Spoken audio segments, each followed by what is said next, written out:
and give the rules that we give every time. If you're not talking, please put your phones and microphones on mute. Carolyn and Nika should, I was going to call you Nico. I knew it wasn't that. Carolyn and Nika can keep theirs off, but the rest, and Pam, she's going to run our meeting tonight, but the rest should keep it on mute. We doing it the same way we've been doing it. So we've got about 4 sections or 5 sections. So if you'll hold all your questions to the end of that section, and then just ask questions about that specific session. And at the end, if there's anything else you want to ask, we can do that as well. Try to type your questions in the chat. Pam, make sure you have the chat up so you can ask those questions as you see them. And then sit back and enjoy. I'll go ahead and introduce our 2 guests today. Nika Waters is with Fit to Sail and also the Boat Galley podcast. She is a Cruiser University educator and teaches provisioning and cooking on a boat and that type of thing. And then Carolyn Shearlock is runs the Boat Galley, which is a podcast, a blog. They have lots of information to share, some that you can purchase, some that they give away for free. I know, Carolyn, my wife emailed you and exchanged information with you a couple years ago, and we spent 6 months in the Med. And she said you gave her all kinds of hints on provisioning. You probably never even realized that. You see so many people. Fantastic. I don't remember all the emails that I ever get, but I love hearing that. So, and with that, I'm going to go ahead and turn it over to Pam. All right. Yeah. So first of all, thank you, ladies, for joining us, because several of us have read your articles or heard some of your what are those things called? Podcasts. And we're all really excited. So just to get us kicked off, easy question, I think. What are some of the best staple foods to bring and the best ways maybe to store them?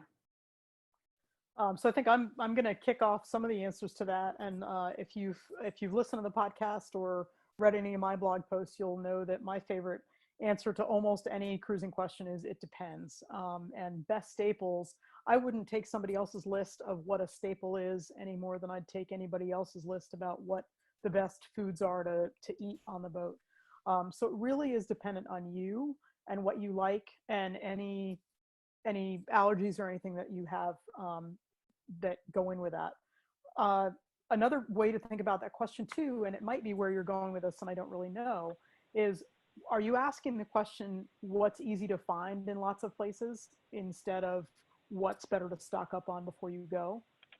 And that certainly is it's a different kind of a question, but I would say best staple foods in terms of you, it's going to be what's up to you. And I'm going to hand it over to Carolyn.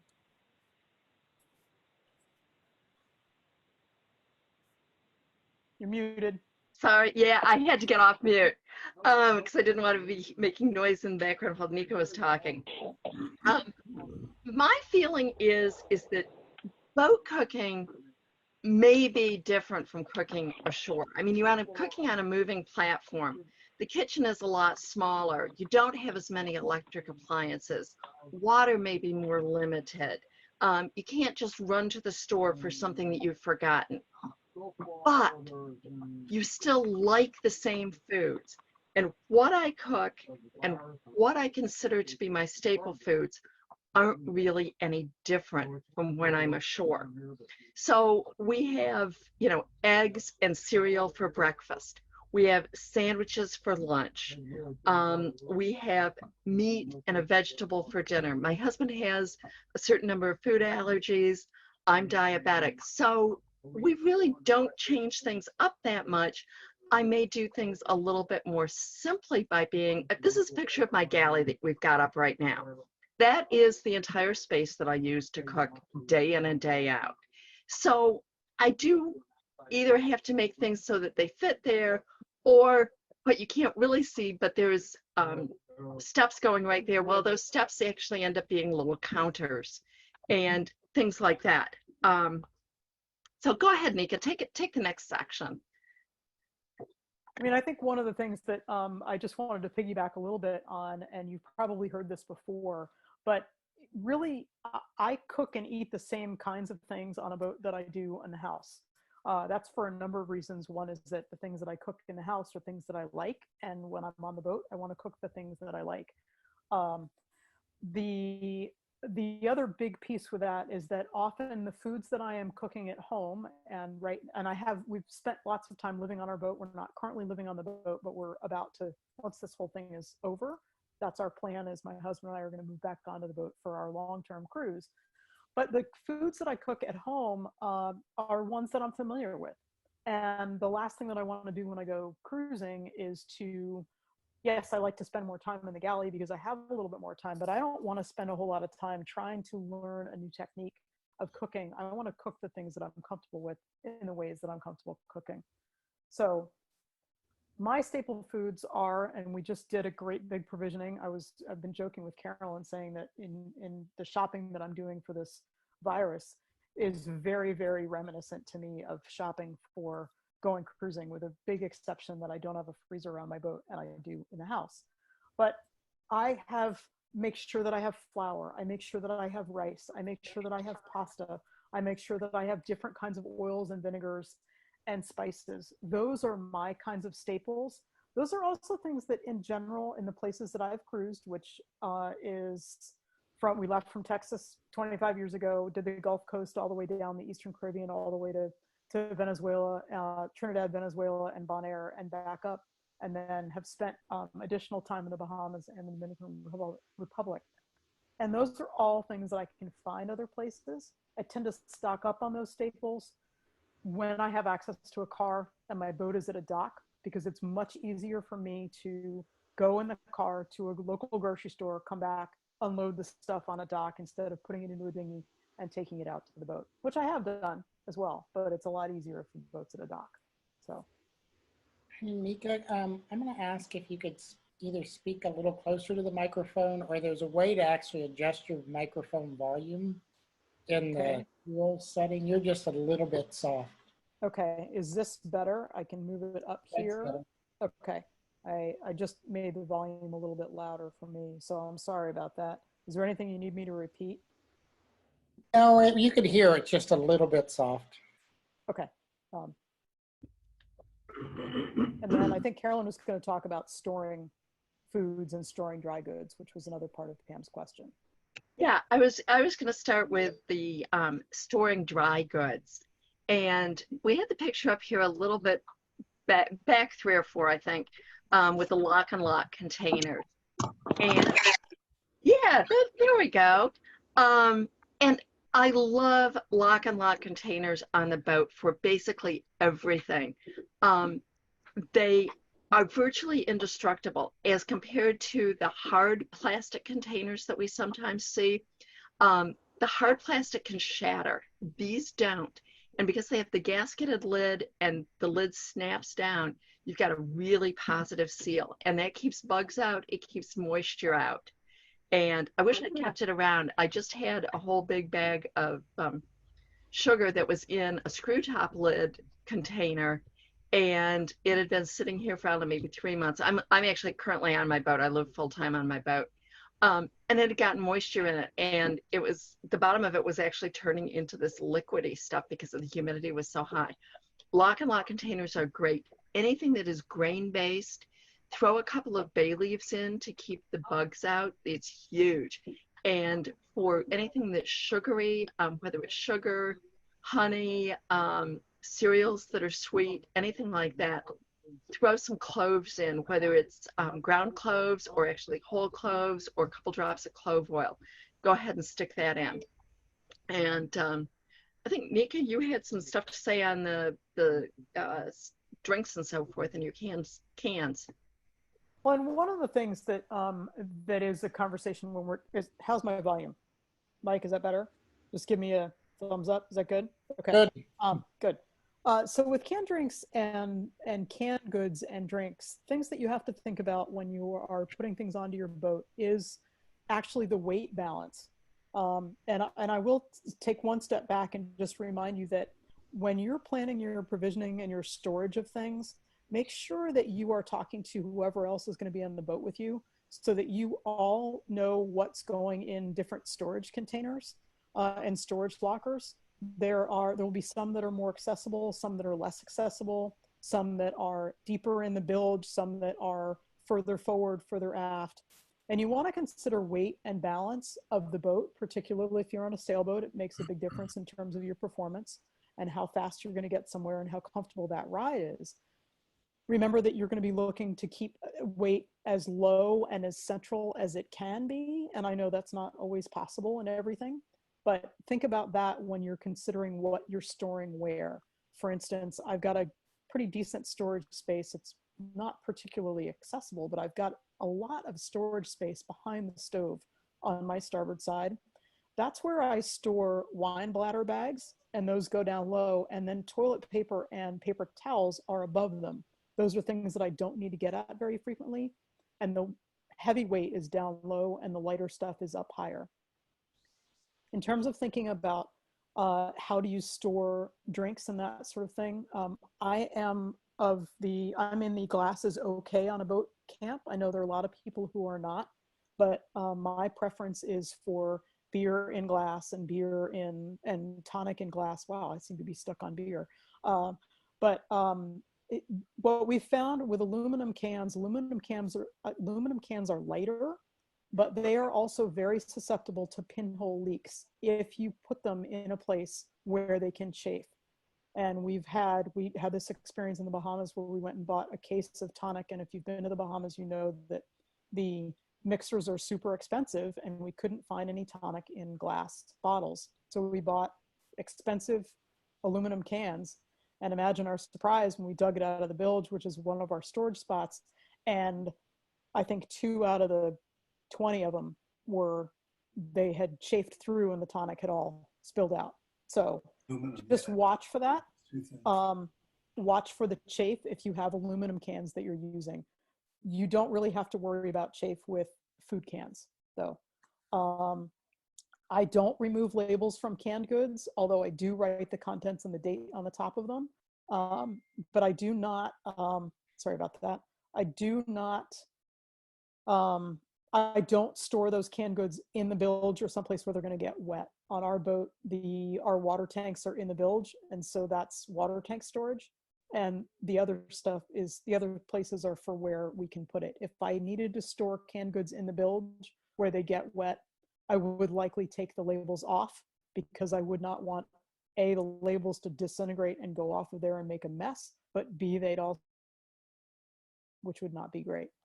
As far as wine goes, I buy box wine and I remove the cardboard and store those bladders, because if you have never bought box wine, they come in these very heavy duty, wonderful, bladder bags is the best way that I can describe them.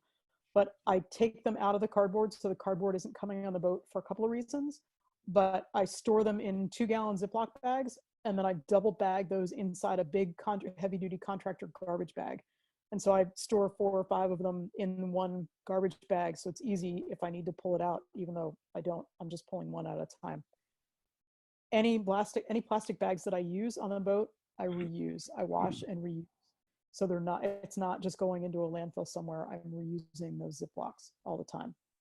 So that's it. I'll add a couple things on to what Nika said. I am one of the ones that uses aluminum cans, and we just always make sure we have them in plastic bins so that if they do chafe through, the mess is contained. But they're so much lighter, and once we've drunk what's ever in them, we can crush the can, so the trash is a lot less. And that's been a big thing for us in a number of places. So you sort of see 2 different ways of handling things there. I'd like to talk next about meat. And this is one where I've actually been doing the last several days. We're getting ready to head out for about 6 weeks. And so I've been packing up meat. My meat all goes into, Carolyn? Dave, So stop I crushing don't that. want to interrupt. Stop crushing, it's the noises being picked up. Can you hear me now? Oh, Yes. Okay. Okay. The meat all has to go in the freezer. There just isn't enough room in the refrigerator to keep it from any length of time and to have it stay cold enough to keep for more than a day or two. So it all goes into the freezer.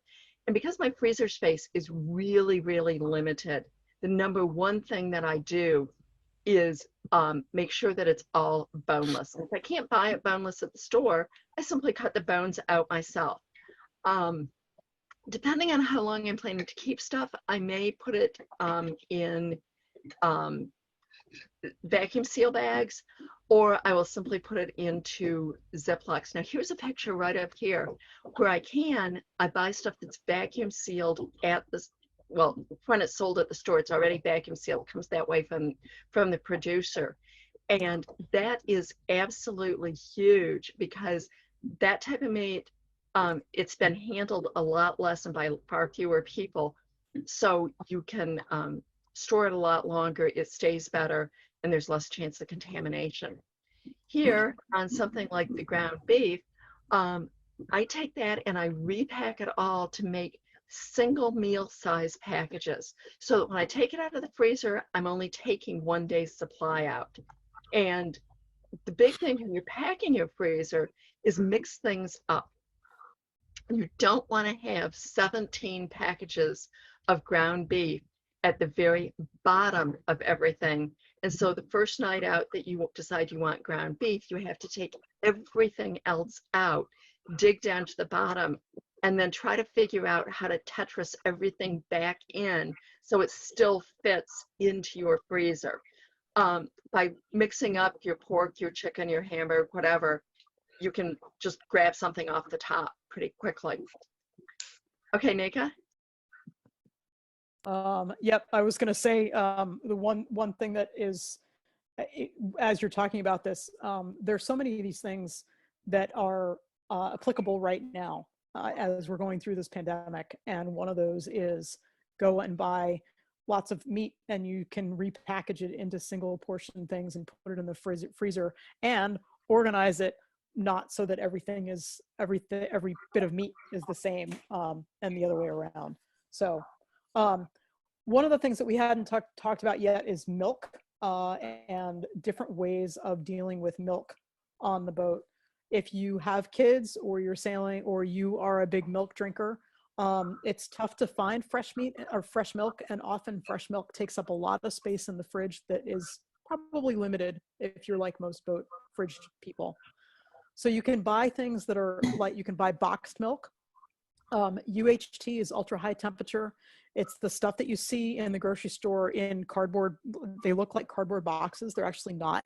They're plastic and foil lined inside there. You can get it in quart sizes, and you can even get it in individual sizes for like kids' lunch boxes. So if you know that you like just a little bit of, say, milk in your coffee, you can buy single size portion containers that'll last you for a couple of days of coffee. You can even find things like boxed whipping cream at Trader Joe's. You can get there's a canned whipping cream product called Media Crema by Nestle that is a can that you can find in a lot of grocery stores. I've found them almost everywhere here. And once you get out of the States, or if you have access to Hispanic grocery stores near where you are, which being in Dallas, you might, you can buy Nido milk, which is a full fat, and this is the picture that's there. It's a full fat powdered milk that actually makes great yogurt and actually does pretty well. If you mix it up the night before and put it in the fridge, you can mix it up in a quart-sized container and put it in the fridge, and then you use it up, and it tastes a whole lot better than non-fat powdered milk that is so easy to find in the States. So, and in a pinch, you could also use it as a coffee creamer. Can you tell I like creamer in my coffee? My hack on that one is actually evaporated milk. And I just buy evaporated milk and use that in my coffee instead of half and half if I don't have half and half. So, and that's that. And Carolyn's going to talk. Yeah, what I was going to say is don't forget the snacks. And you may be seeing my husband sort of over in the corner of the picture of me. But yes, he is going for his evening snack right now. He is a snacker. And I want to say, when you're planning your provisions and so forth, don't forget snacks. We find that we eat a lot more snacks out on the water because we're more active. And sometimes, too, it's just simpler to have a couple of good snacks instead of having a real true lunch like a sandwich or something. And when I'm talking about snacks, I'm not talking about just the chips and the junk food. I'm talking about stuff like the applesauce, the raisins, the nuts, things like that. What we do is we have a snack bin, and there's a picture of it right there. And basically, whatever is in the snack bin, it's free for anybody to take without asking. You don't have to worry. It's not been set aside for another meal or something. That way, it keeps things for me so that when I'm cooking dinner that night, I don't discover that I was planning cashew chicken and somebody raided the cashews that afternoon and now I have no cashews. Having the snack bin, it works well because also that way Dave never feels like he has to stop and say, "Can I have this?" like a 3-year-old. The other thing that I think is great often about snacks is that one of our favorite dinners, actually, not all the time, but we'll have, if we've had a late lunch, we'll actually have snacks for dinner. So we'll do what we call an appetizer platter. We'll have crackers and cheese and nuts and maybe olives, and we'll sit with our sundowners, and that's our whole dinner. We don't feel that we have to have some other great big dinner on top of it. So so that's kind of awesome. One of the things that to just totally shift here, and we've already alluded to it a little bit, but garbage. And this is something when we're talking about storage on the boat. Garbage is a huge deal when you're cruising. Actually, I'm working on a course about provisioning in a galley, and I just was working on the garbage module this afternoon. And think about it: when you're in your house, there aren't rules about garbage. You don't have to have a plaque telling you what you can and can't do. You're not required, if you're over 40 feet, to have a waste management plan. All these things are true on a boat. Garbage is a big deal when you're cruising. There are places that don't want you to bring your garbage ashore. There are places that can't handle their own garbage. And so if you're going somewhere as a cruiser, it can be really difficult to get rid of your garbage. So as you are provisioning and as you are thinking about the stuff that you're buying, get rid of the garbage that you can before you head off on your boat sailing. Limiting your garbage, I think of the three: there's reduce, reuse, and recycle, and the first of that is reduce. Limiting your garbage off the bat is critical. Understanding what's happening to that garbage as you are finishing using it, that is also important. Reusing with the glass jars and the glass bottles that I talked about, we reuse all of those in lots of different ways. Recycling, I'll use them. I mentioned reusing the plastic bags. We recycle, reuse. I guess that's a little bit, it's a little bit 6 1 half dozen the other, although I have been known to trade containers with another boat. If they need a certain kind of a container and I happen to have some of it that's left because food is out of it, I definitely will trade with them for that kind of thing. So think about your packaging. Removing your packaging ashore is extremely helpful. As you can see, there's a picture. I don't know if that's Dave or somebody else, but I see the boat galley bag in the background. But if you have a bag of cereal, a box of cereal, you take the box, the inner bag out, and you put the box in the trash and you get rid of it. So think about your garbage as much as anything else when you're provisioning, which sounds really bizarre because garbage is not something we all like to think about, but it's really important to think about. All right, thank you. Some great tips so far. So second question would be, sometimes it's hard to keep up with, living on land, what's in our pantry, what's in our refrigerator already. Is there some kind of a way that you ladies recommend keeping inventory of the provisions that you have on board? And then the second part of that is, how do we know, what is the right amount of provisions to bring on board? Okay, I will go ahead and start with that. And I'll say that I used to really struggle with having an inventory because I had food stored all over our boat, our first boat. I had nooks and crannies. I had juice under where the shower water was supposed to drain. I had extra snacks hidden behind the toilet. I mean, just stuff everywhere and not necessarily really logical places. Finally, it dawned on me. I was coastal cruising.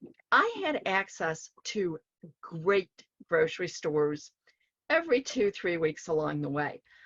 If I stocked the boat for 2 weeks at a time instead of for 2 months, I could actually have things in same places, have things all together. I didn't need to store them in all of these wild places. Also, kind of what Nika was talking about earlier with the canned drinks and stuff, the boat was considerably lighter, and so it handled a whole lot better. I now basically use things up right now because of the coronavirus. I am really, really stocked up again. But that's because I'm simply trying not to go into the stores that often. But to help with this whole thing, the one thing that I do still do is on the refrigerator door, or actually on a door to a cupboard that's right near there, I keep a list, and I use just liquid chalk, one of these wonderful pens, and I write on the door what meats and veggies I have, if I have any leftovers that need to be eaten up, things like that. Yeah, this is the list exactly. It's showing up now. And then I add the leftovers as we have something, and I wipe things off as we use them up. That has done more for me for not wasting food and for knowing really what I've got than almost anything else I do, because things would get lost in the refrigerator. The refrigerator was the big place I lost things. Nika, how do you do it? Because Well, I laugh. It's really interesting because Carolyn's on a multi-hull. She's on a catamaran, and I'm on a 28-foot seriously heavy displacement, can carry everything under the sun with me. So my thoughts around food are pretty different for a lot of different reasons, which I think it's really interesting. You've got the play back between the two of us. And I tend to really stock up even if I'm doing a coastal cruise. I mean, the hard part, we took the kids and went for a couple of weeks in the Chesapeake when they were I guess it was about 10 years ago, maybe a little less than that. We went for 2 weeks, and I had a hard time not just loading down the boat with all the stuff that I would want to have. I tend to stock up when I have access to a car, when I have access to a dock, and particularly when I have access to grocery stores that I know well. It takes me a lot less time to go through and put things in my cart when I know a store than if I'm somewhere new. And though I do like going to grocery stores because I find it an interesting aspect of the culture every place you go, I don't really want to spend that much time trying to find, I'm not sure what, but I do tend to stock the boat and then just be able to go and enjoy my grocery shopping instead of stressing about what it is that I need to go and get. So, and conversely, or to go along with that, my boat is little. It's 28 feet, and I don't have a whole lot of weird places to store items. My husband and I definitely figure out where the tools are going and where the stores are going and where the food is going and where the spares are going and all that kind of stuff. I have one big shopping spot up front, which is underneath the V-berth cushions. Sorry, my husband is washing his hands over there. Sorry about that. I'll see if maybe I'll bring this closer to my mouth. That might make a difference. So I have one big shopping spot up front, which is where I stash the bulk of the stuff. And then I have main food lockers in the main salon under the settees on both sides. And I loosely organize my settee storage by kind of food. And this is a picture of my starboard side. And I bet you can't guess that the starboard aft side is where I have my canned vegetables. I'm not sure how you could possibly guess that. And then the middle is packaged things. It looks like brownie mix and Zatarain's rice mixes. But that's how I tend to organize my stuff. The fridge, we have a new fridge now. We've got an Engel Wannabe, one of these 12-volt, they look like a big cooler, which I think will help me, I say, knock on wood, I'll lose less things in it. My old refrigerator was way back. You're gonna see me pretend to be diving down underneath there. But my old fridge was tucked in a very weird way along the curve of the hull and underneath the cold plate. We had an engine drive refrigerator. So I'm hoping that I won't lose so many things in the new fridge because it's rectangular and not weirdly shaped. Um, but I don't, I tend to stock up, and I have not ever in the past done any kind of an inventory list. Although we are, and Carolyn's going to talk about a little bit of this, both of us are starting to experiment with a new app that will help with that. And I'm actually kind of excited about it. Yeah, both we've both just got an app. It's called Pantry in Paradise, and it's in beta right now. You can get a copy, but I will say it is not fully ready for prime time yet. They expect to have it really out next winter. But basically the idea is that as you put food on the boat, you put the amounts and you put what storage locker you've got it in. And then as you use things, you keep basically drawing what they call draw down. You say that I used up one box of milk today, I used up one package of cereal, whatever. And that should be really good. I've been using it in their beta. I like it, but it definitely has a few glitches right now. So I would say if you try using it, it's great, but don't take that it's going to be the final thing. If you have problems with it, give it a try again later. Nick? I was going to hop in there just because I saw a question in the chat about eggs. And Jenny asked how we do eggs. I never put my eggs in the refrigerator. And I mean, I do in the house because I've got a big refrigerator, but I never did on the boat. And even eggs that were refrigerated, this has not been evaluated by the FDA. And if anything happens, it's not my fault. I'm just telling you that. When you get out of the States, you can find eggs, and actually a lot of places in the States now, not at a grocery store, but if you can find eggs that have never been refrigerated, they will last longer. But I have not ever had a problem. And again, not evaluated by the FDA, but I've never had a problem with even refrigerated eggs, and I keep them out. So that's kind of what I do. I do have powdered eggs sometimes, and flax eggs now, but there's nothing like a real egg. I'm gonna go with that one. Carolyn, how do you do eggs? I do not refrigerate my eggs 90% of the time. And what I will say is that because I'm a diabetic, eggs are one of the foods that I eat a lot of. So being able to have them and have them for a long time, the only way I could take enough eggs with me is to not refrigerate them. So I leave them out. We flip them over every few days because that keeps the inner membrane moist, that keeps out the various bacteria and so forth. The other thing I do use is there's one brand of powdered eggs. It's called Ova Easy, OVA, like egg, easy. You buy them on Amazon.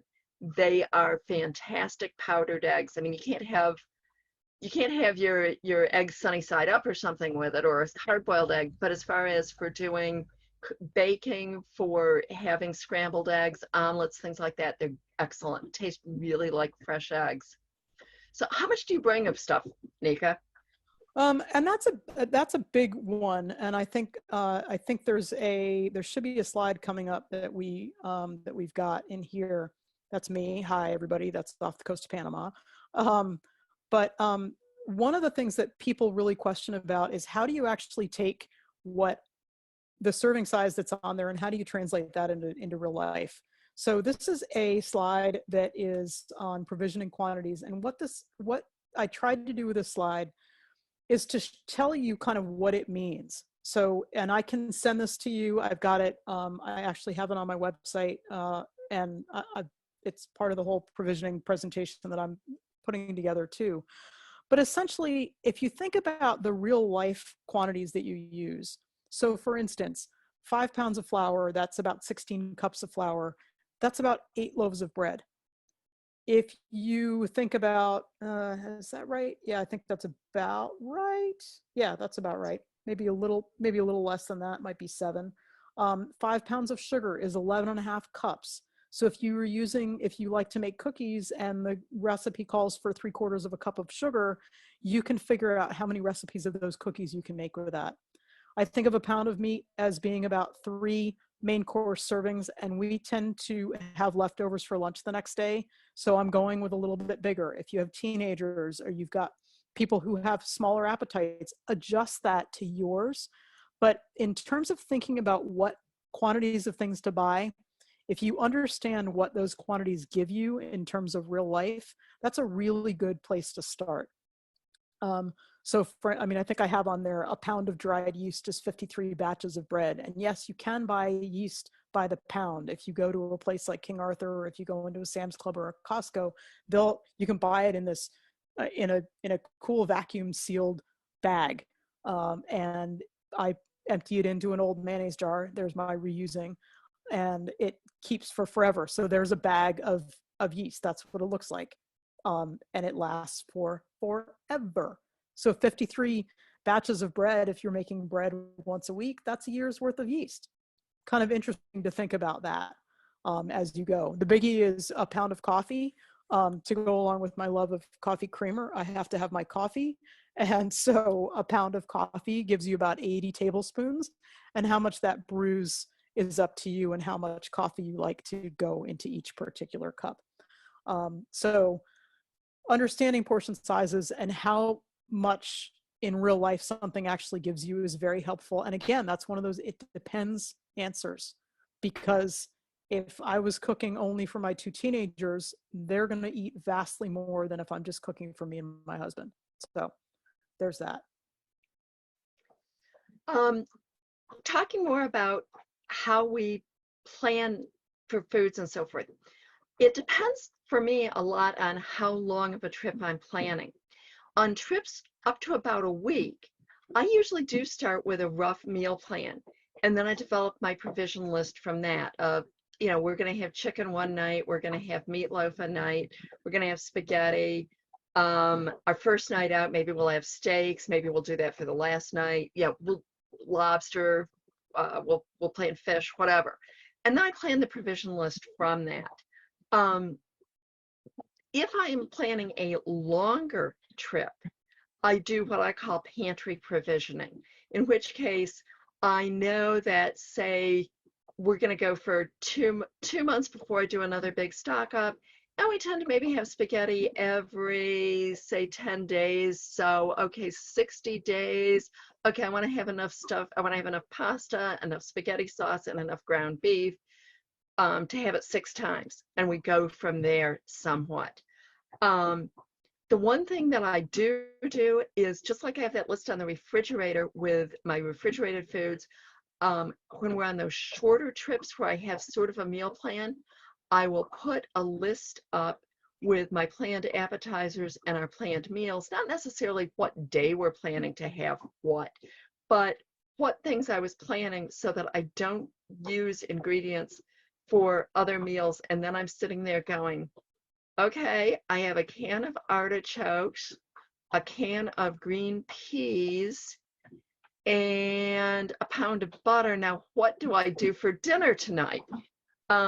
That's why I try to have lists when I'm doing something for a shorter term and where I do have specific meals planned.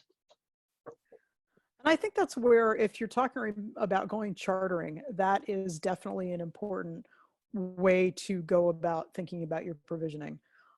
I tend to almost never meal plan, not even in the house. I got really tired of having a lot of extra stuff that I never used, because we'd come home from work and the kids would come home from school and somebody would have had a really horrible day. And instead of the whatever fancy thing I had planned, somebody really just needed macaroni and cheese because it had been that kind of a day. And I would wind up blowing a lot of the food that I had with a meal plan. And so I tend to do what Carolyn mentioned as pantry provisioning. I tend to cook that way on a regular basis.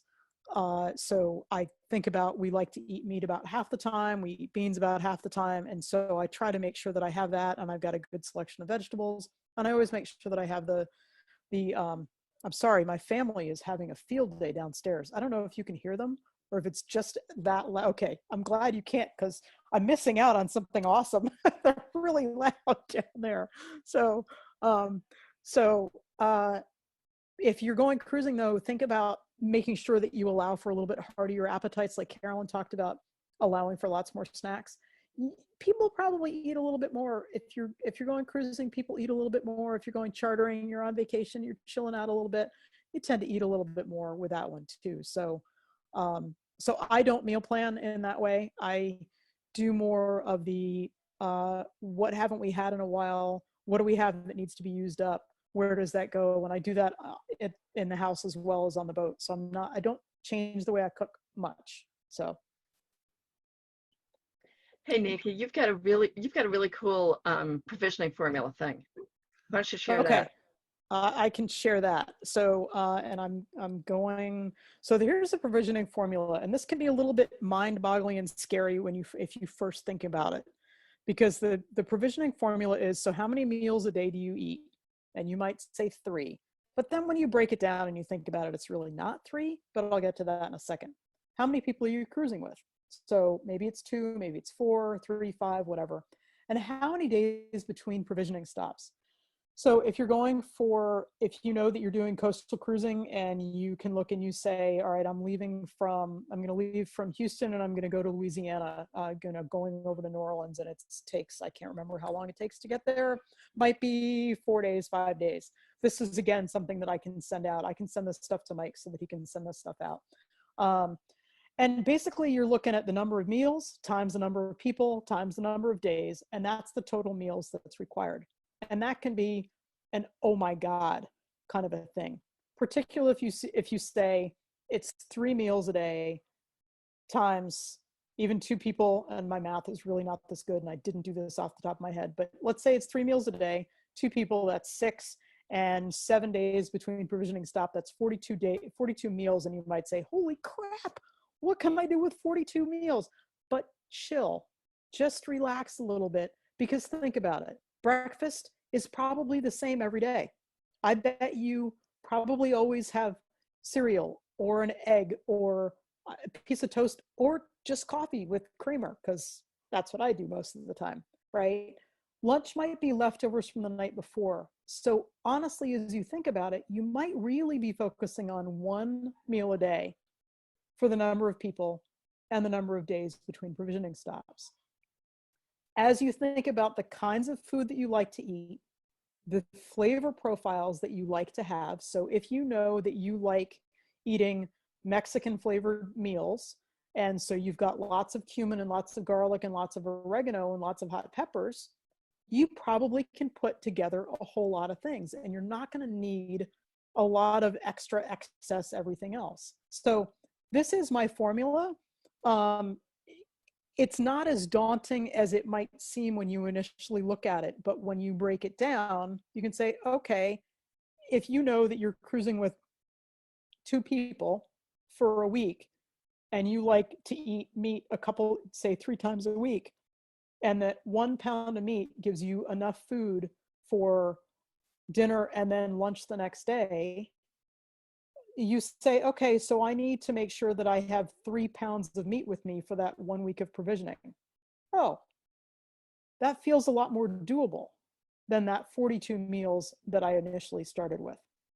So I do that kind of a thing. Although I often don't actually go in and do the multiplication, because I think I'd probably freak myself out. But I do tend to use that as it's a little bit of a comfort, which sounds bizarre, but it is. It's the number of people times the number of meals times the number of days. And that's that. I tend to go a little bit differently on that. I just tend to think of like, okay, I need 7 days worth of breakfast for 2 people. I sort of don't do it as a big total 3 meals a day. I think I break it down more. I need 6 lunches. I need only 3 dinners, because we're going to go out to dinner a couple of times. That was, of course, pre-COVID. But we'll work at it that way. Okay, great. Thank you again. Let's so we talked a little bit about eggs and how to keep those. Tell us about vegetables and how can we maybe make those last a little bit longer without refrigeration if we don't have any? I was going to have Carolyn get started. I'm going to have Carolyn start with that one. Okay. Yeah, this is actually something that I do a lot of stuff with.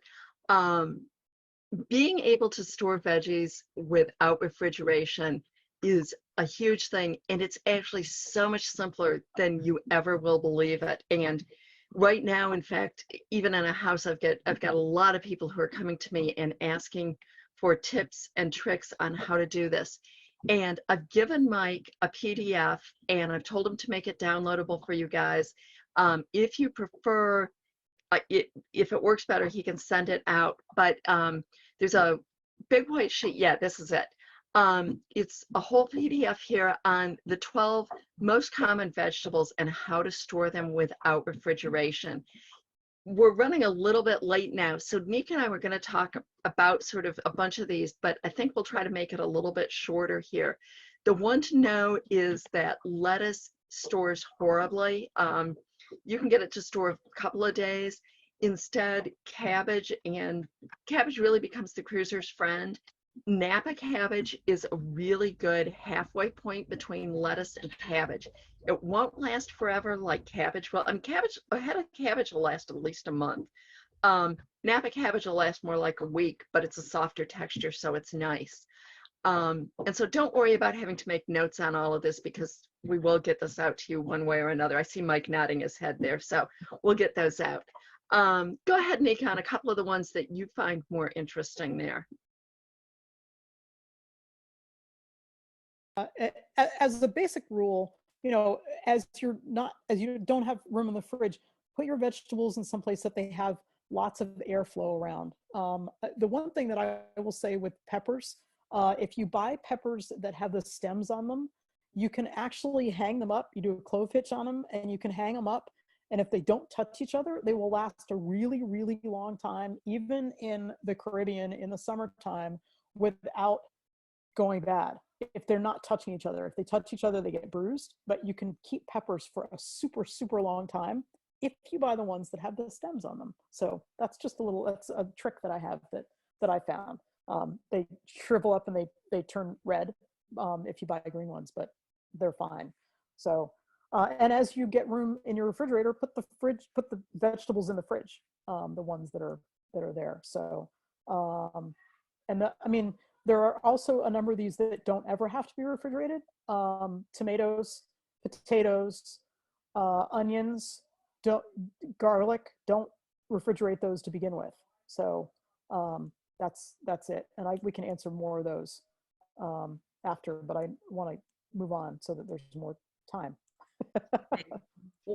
Great. So we're going to go, I'm going to skip that next question and go to the last one that we had. And it is, tell us about your favorite go-to, easy to make galley meal.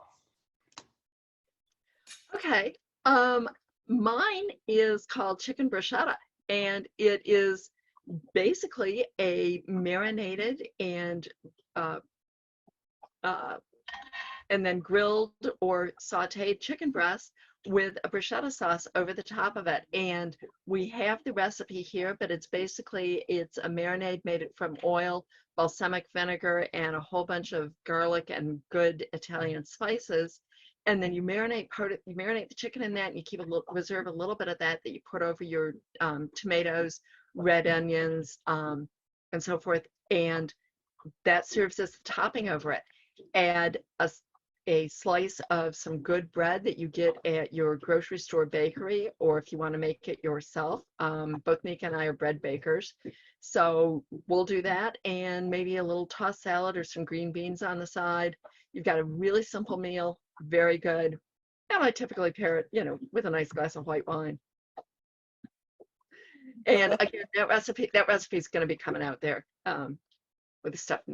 Nika's got, I think, a vegetarian one. I do. It couldn't be as opposite from Carolyn's, which is pretty funny.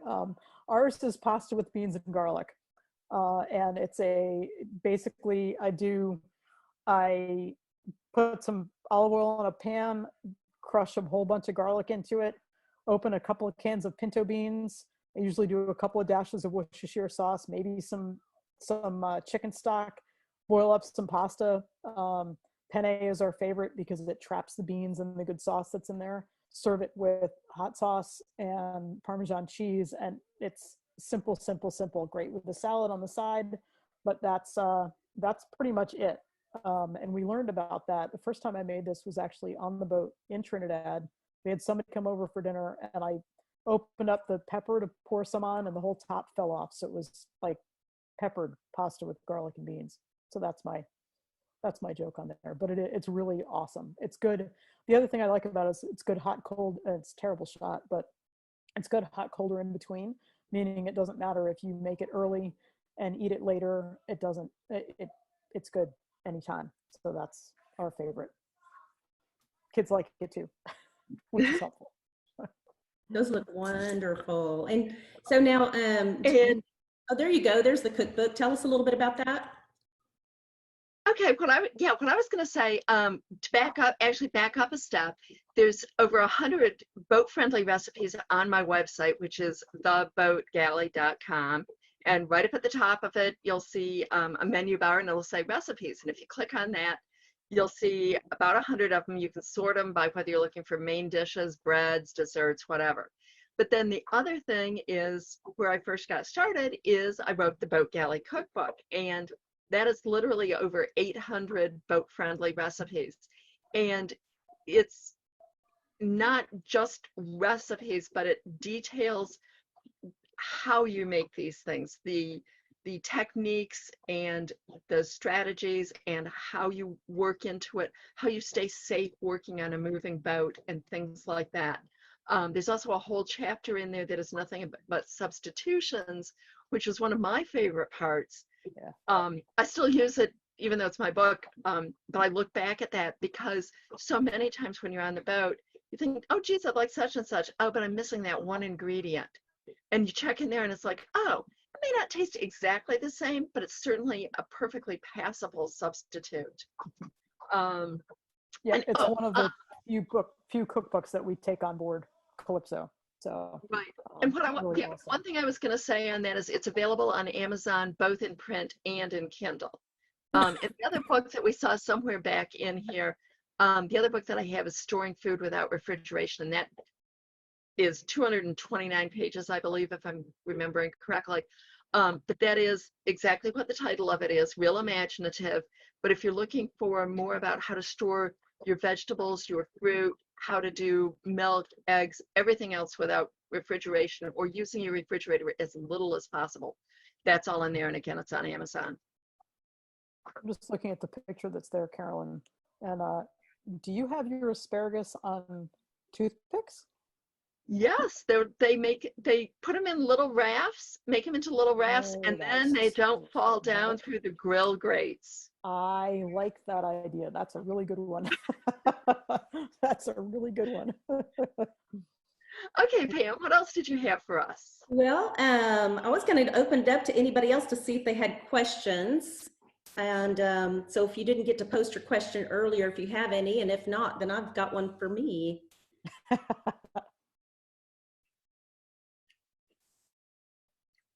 All right. Well, I'll tell you what, we'll go back to that one question then that I had. And if anybody has anything else, go ahead and type it in there, or you can pipe in if you want to. But, you know, you think about being on a boat and lots of seafood, abundant, hopefully. But what about the person that either can't or doesn't want to eat seafood? Do you have any tips for somebody like that? I mean, I think that there probably are as many sailors and as many boaters who are not psyched about seafood as there are people who are. So I think that it really is one of these it depends kinds of things. And if you don't love seafood, well, then you're gonna factor that into the provisioning that you do. The one thing I will say is that if you have a serious allergy to it, and this goes with any allergy that you have with food, if you're invited to another boat for sundowners or dinner or something, just make sure that you let somebody know. if you are true, if it is a life-threatening allergy, please let that person know. I know for me, I've started to ask that question: are you allergic to anything? Is there anything you can't eat? And that, I think, opens the door. And it's a whole lot easier. So if you're doing the inviting, I guess I would ask that if you can remember to say, hey, is there anything you can't eat? It means that they'll feel heard and understood going off the bat. But I will say, if you just don't like it and you haven't had stuff that you like, local fresh seafood is a complete game changer. And having fish that you just caught yourself is a complete game changer as opposed to anything you buy in the grocery store. I will absolutely say that. I remember years ago we were on a trip and in a coastal area, and we were in a little local restaurant, and literally the only thing that there was catch of the day. And catch of the day was something different for Dave than it was for me, because it was what the fishermen had brought in. I had this fish fillet, and I told Dave, if fish always tasted like this, I would love fish. Well, what I didn't know was this little girl that came from Michigan and had never gotten fresh fish anywhere because we lived inland. This was what fresh fish tastes like. It was not those fish sticks that we had in the cafeteria. So that's one thing. The other part is as Nika was talking about with allergies, a lot of times if there's two of you on board or more, maybe one person will have an allergy, and that's the case with Dave and I. Dave absolutely loves clams, and one of the first places that we ever cruised in the Sea of Cortez is there's clams everywhere. They're wonderful, they're fresh, but I am quite allergic to them. But really, clam chowder, which Dave loves, is really basically a potato soup with clams thrown in. So I would make potato soup, I'd dish out my portion of it, and then I would add the clams. They only take a minute or two to really cook, and then he'd have his clam chowder. So I could figure out ways to have the same dish. Same thing, we could have a pasta with clams for him, and my portion of it would have some ham thrown in or something, or bacon. There's all sorts of ways to work on it when one person does eat and the other person doesn't, or if you're visiting somebody. As a diabetic, I've learned if I just tell people what I can and can't eat, sometimes I end up bringing my own food, but there's always ways to share meals. And don't feel badly about telling somebody, hey, I've got this weird reaction to this, or I can't do this, and then work it out. And by the same token, if somebody tells you that, oh, they can't have your very, very special whatever, don't be personally offended. It simply means that they've got some sort of dietary restriction. I mean, really, it's all about what works for you and being open to new experiences. And if as long as it's not an allergy thing, if you will find going cruising that there are foods that you'll be exposed to that you never ever knew were there, and it's part of one of the joys of going cruising, but also being realistic with yourself about what those allergies are and if they're real food sensitivities. So. Okay, and we did have a few extra questions. I don't know if you saw those down there below, but if we have time, a few extra minutes. Julie wanted to know if you fish while you're underway, and do you have any concerns about Ciguatera? Oh, yes, to both. We fished underway considerably in the Sea of Cortez. There's not really a Ciguatera problem there, and we love fresh fish. It's great. Now we continue to fish underway when we are out in deep water, but we do not in shallow water because of Ciguatera. If you go to my website, I've written a big article about it because I think a lot of cruisers don't really realize how much of a problem there is with Ciguatera. But friends of mine were talking about it a couple years ago. They'd gotten Ciguatera, and some others chimed in that they had too. And at first I was like, oh, wow, somebody more. And then Dave and I were talking that night, and we realized that we knew probably close to 100 people that had gotten it, whether mildly or severely. Now, admittedly, part of that is because I am online a lot. I have people will write into me with things. So maybe I know somewhat more than most, but I realized how incredibly prevalent it is. And if you particularly already have some underlying health issues, it is very serious. The biggest thing that can happen with it is temperature reversal.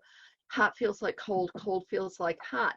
And what will happen is that people will burn themselves very severely because boiling hot water will feel icy cold. Whether you're in the shower or spilling something in the kitchen on you, you will plunge your hand into a pot of boiling water. Go ahead, Nico. No, I was just I was looking at the other questions on there because I'm keeping an eye on time too with the and Jeff's question about how do you cook underway. I thought I would maybe tackle a little bit on that one. So cooking underway, the first thing that I do is I look at what the weather is supposed to be. We tend to be pretty cautious with when we're leaving to go somewhere, and sometimes if you're on a passage, you can't avoid bad weather. But if I know that bad weather is coming, or if I know that it's going to be rough, particularly at the start of the passage before it smooths out to get into where we're going, I'll pre-prep things. So I'll chop up the onions ahead of time, or I'll chop up things. If I can't pre-cook an entire meal, I will actually, I'll prep as much as I can so that all I have to do is grab things out and put them in a pan. If I can pre-cook, if I'm going for just a couple of days and I know I can cook 3 or 4 meals and have them in the fridge so that all I have to do is grab them out, I will do that. I, so far, knock on wood, I don't tend to suffer from seasickness. My husband's version of seasickness is that he just doesn't like to eat. So I can be hitting the snack drawer, the snack bin, and he doesn't want anything to do with any food whatsoever. But I pre-prep and pre-cook if I'm in a station that I can. If the weather is decent, I'll make up a whole big batch of something and we can go from there. I also always make sure that I provision what I call cheater meals. So a couple of things that are just grab and cook, heat up. So things like that, in my opinion, I love the roasted red pepper and tomato soup from Trader Joe's. And I also really love those simmer sauces that come in a jar, again from Trader Joe's, but you can dump that in, add a can of chicken, and you're good to go. You can just eat it. And canned chili is another one of those. So I call them cheater meals, super easy, almost no prep involved. And so cooking underway is a combination of being prepared, both with understanding what's coming your way, but also doing as much as I can ahead of time so that it's easy to go, and also making sure I have things on hand that I can just grab and go.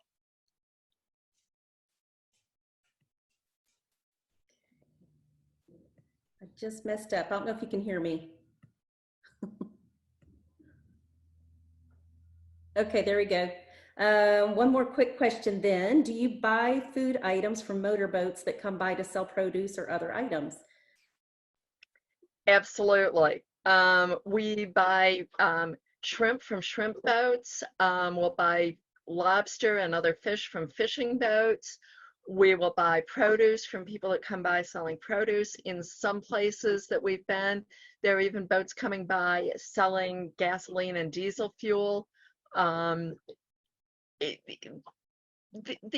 tend to be known business people, not just somebody doing things sort of sketchily. Usually you'll find out in something like Active Captain or Cruising Guides or something else about the people that you will find in certain places selling things. They tend to have sort of grounds that are their home grounds that they sell in. Yep, and there are places where that's actually where I'm thinking of the San Blas Islands in Panama, where you're anchored out and you have the veggie boat comes around and you look and you see, and yes, you absolutely we definitely buy food items from motorboats, or the boat guys in the Caribbean who come out on their paddle boards and they bring out bread, or they bring out limes or other produce that's there. So yes, I do buy food items from motorboats that come by to sell produce and other stuff. Okay, very cool. Well, just to kind of recap for everybody, the Carolyn with the Boat Galley and Nika with Fit to Sail, and We just so appreciate the information that you've shared with us. And I have to say that all of us that are on here are really big fans. So thank you for sharing all the information. I know that we'll continue to look at your websites and get more information, and hopefully be able to contribute and share with each other and other people as well. So Mike, you've got some of these PDF files that you're going to send out. Is that right? Yeah, I'll just put them on the Facebook page. Okay, that sounds great. Anything else? Thank you Just- so much for having us on. This has been absolutely wonderful. It's been fun. And if I knew that everybody else was going to sit there with their glass of wine, I would have brought mine. We're all sailors here, right? Oh, no, guess what I'm going? Yes, here. See my box, my black box. Yeah, thank you guys very much. Please feel free to reach out. I'm Nika at fittosail.com, and I'm on Women Who Sail, but you certainly find us. Feel free to ask questions. We're really happy to help. Our whole goal with everything that we do is to help people get out cruising and do it in the best way that works for them. So thanks for having us. Thanks for joining us. Thank you. Thank you, everybody. And one thing I was going to really quickly mention here, sorry. I have 4 different courses out right now that are all helping people learn how to make the transition to living on a boat. And right now, with all this stuff of COVID, all of them are on a pay what you can basis. So you can get them for free, half price, or full price. And if you just go to the boatgalley.com that you're seeing there, and you'll see several places where it says, see my courses. Well, click on that and you'll find them, and it'll tell you how to get the discounts. Nika also has a couple of free courses. One is called Stocking Up Sanely. I'll let her tell them. Yep. I mean, I've got Stocking Up Sanely, which is really, I created in response to the big toilet paper debacle, with a lot of people just seeming that they needed to hoard toilet paper. And so helping people understand how to stock up in a way that made sense for them. I'm probably a day away from releasing a course called The Self-Sufficient Galley, Food Confidence, or something. I haven't figured out what the last bit of it is, but with the same kinds of, there's a full price, there's a half price, and there's a free. So it's whatever you're feeling able to pay.